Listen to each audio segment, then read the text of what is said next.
Hi అండి. Welcome to my channel. ఈరోజు నేను ఒక హెల్దీ రెసిపీతో మీ ముందుకు వచ్చాను.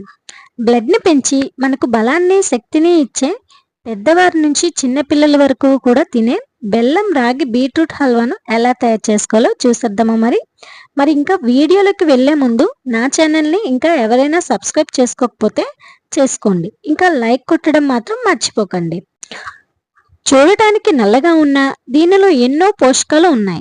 ఒక్కసారి తింటే మళ్ళీ చేసుకుని తినాలనిపిస్తుంది. ఒక 30 మినిట్స్లో అయిపోయే స్వీట్ అండి ఇది. ముందుగా బీట్రూట్ని చిన్న చిన్న ముక్కలుగా కట్ చేసుకోవాలండి. నేనైతే 4 బీట్రూట్స్ని తీసుకున్నాను. మీకు ఎన్ని కావలిస్తే అన్ని తీసుకోండి. ఇందులో ఒక 5 స్పూన్స్ రాగి పిండి వేసుకోవాలి. తక్కువ బీట్రూట్ తీసుకునే వాళ్ళకి ఒక డౌట్ ఉంటుంది, ఎన్ని స్పూన్స్ రాగిపిండి వేసుకోవాలని. వాళ్ళు కూడా 5 స్పూన్స్ వేసుకుంటే సరిపోతుందండి. ఎక్కువ వేసుకున్నంత మాత్రాన ఏమీ కాదు. ఇప్పుడు ఇందులో కొంచెం వాటర్ వేసుకొని మెత్తగా మిక్సీ పట్టుకోవాలి. ఇప్పుడు ఈ మిశ్రమాన్ని అంతటినీ కూడా వడకట్టుకోవాలి.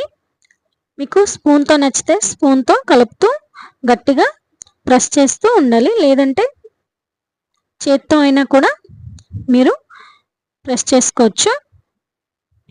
సో దీని అంతటిని కూడా ఇలా ప్రెస్ చేసుకున్నాక ఈ జ్యూస్ అంతా కూడా కిందకి పడినాక కొంచెం వాటర్ ఇందులో యాడ్ చేసుకుంటూ కొద్దిగా వాటర్ వేసుకుంటూ, ఇందులో ఇంకా ఏదైనా జ్యూస్ ఉండిపోతే వాటర్ వేయడం వల్ల కింద పడిపోతుంది అన్నమాట మొత్తం కూడాను. సో మొత్తాన్ని అంతటిని కూడా ఇలా వడకొట్టుకోవాలండి పూర్తిగా. ఈ పిప్పని మనం పారేయాల్సిన అవసరం లేదండి. చపాతీ పిండిలో ఈ ముద్దనన్నింటినీ మిక్స్ చేసుకుని చపాతీలు చేసుకుంటే చాలా టేస్ట్గా ఉంటుంది అండ్ హెల్దీ కూడా అండి. ఇప్పుడు వీటిలో కొంచెం ఒక 1/2 స్పూన్స్ నేను కార్న్ ఫ్లోర్ వేసుకుని ఉండలు లేకుండా కలిపి పెట్టుకున్నాను.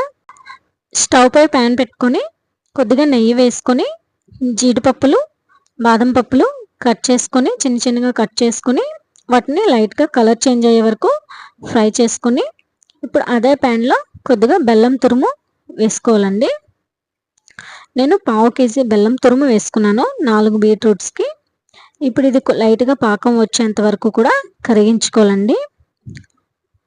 అలా కలుపుతూ ఉండాలి మొత్తం కరిగేంత వరకు కూడా. ఇలా పాకం వచ్చినాక, పాకం పట్టకపోయినా పర్వాలేదండి, మనం ఫస్ట్ ప్యాన్ పెట్టేసుకొని అందులో బీట్రూట్ వాటర్ అనేది వేసుకొని కొంచెం దగ్గర పడినాక అప్పుడు బెల్లం తురుము వేసుకోవచ్చు. పాకం ఎందుకు పడుతున్నానంటే కొద్ది రోజులు స్టోర్ ఉండేలా ఉంటుందండి పాకం పట్టుకొని వేసుకుంటే, అందుకు నేను పాకం పట్టుకున్నాను అనమాట లైట్గా. పాకం ఇలా వచ్చినాక ఆ బీట్రూట్ వాటర్ అంతటిని కూడా వేసేసుకొని కలుపుతూ ఉండాలండి. కొద్ది టైంలోనే మనకి థిక్గా అయిపోతుంది అనమాట ఇది. అలా కలుపుతూ ఉంటే ఇలా సర్కిల్ టైప్లో కలుపుతూ ఉండాలి. చూడండి థిక్గా అయిపోయింది నాకు కొంతసేపటికే. చూసారా ఎంత థిక్గా అయిపోయిందో. 30 మినిట్స్లో ఈజీగా అయిపోయే స్వీట్ అండి ఇది. పెద్దల నుంచి పిల్లల వరకు కూడా తినచ్చు. ఇప్పుడు ఒక 3 స్పూన్స్ నెయ్యి వేసుకున్నానండి. ఇందులో నెయ్యి వేసుకుంటే టేస్ట్ అనేది చాలా బాగుంటుంది. నెయ్యి వేసుకున్నాక మొత్తం అంతా ఆ నెయ్యి అనేది మిక్స్ అయ్యేలా కలుపుకోవాలండి. నేను ఇది ఒక కనీసం 2-3 డేస్ అయినా స్టోర్ ఉంటుంది అనుకున్నాను. ఇది ఈవినింగ్ టైం అనమాట నేను చేస్తున్నాను. ఒక్క నైట్కే మొత్తం అయిపోయిందండి. చాలా బాగుంది అని చెప్పారు. నేను స్పెషల్గా అయితే మా పాప కోసం మాత్రమే చేశాను, కానీ ఇంట్లో వాళ్ళందరూ తిని మొత్తం అంతా ఖాళీ చేసేసారు. బాగా తిగ్గా అయ్యేంత వరకు కూడా మనం దీన్ని అలా కలుపుతూ ఉండాలన్నమాట. నాకైతే మరీ గట్టిగా ఉంటే నచ్చదని చెప్పి కొంచెం తిక్కుగా అయిన తర్వాత మనం నెయ్యిలో ఫ్రై చేసుకున్న జీడిపప్పు బాదం పప్పుని వేసేసుకున్నానండి. ఇంకా గట్టిగా మనం తిక్కగా అయ్యేంత వరకు కూడా ఉంచితే అది చల్లబడినాక ఇంకా గట్టిగా అయిపోతుంది అనమాట. ఈ హల్వా అనేది ఏంటంటే అంత గట్టిగా ఉంటే బాగోదు. సో స్మూత్గా ఉంటే తినటానికి బాగుంటుంది, టేస్టీ కూడా చాలా బాగుంటుందండి. ఇప్పుడు మనం వేసుకున్న జీడిపప్పు బాదం పప్పు మొత్తం అంతా కలిసేలా చక్కగా కలుపుకోవాలన్నమాట. సో నాకు ఈ థిక్నెస్ వస్తే సరిపోతుందని నేను స్టవ్ ఆఫ్ చేసుకుంటున్నాను అన్నమాట. మీకు ఇంకా కొంచెం గట్టిగా కావాలనుకుంటే ఇంకొంతసేపు స్టవ్ పై ఉంచితే సరిపోతుందండి. ఇప్పుడైతే దీన్ని అంతటినీ కూడా ఒక పాత్రలో వేసుకోవాలి.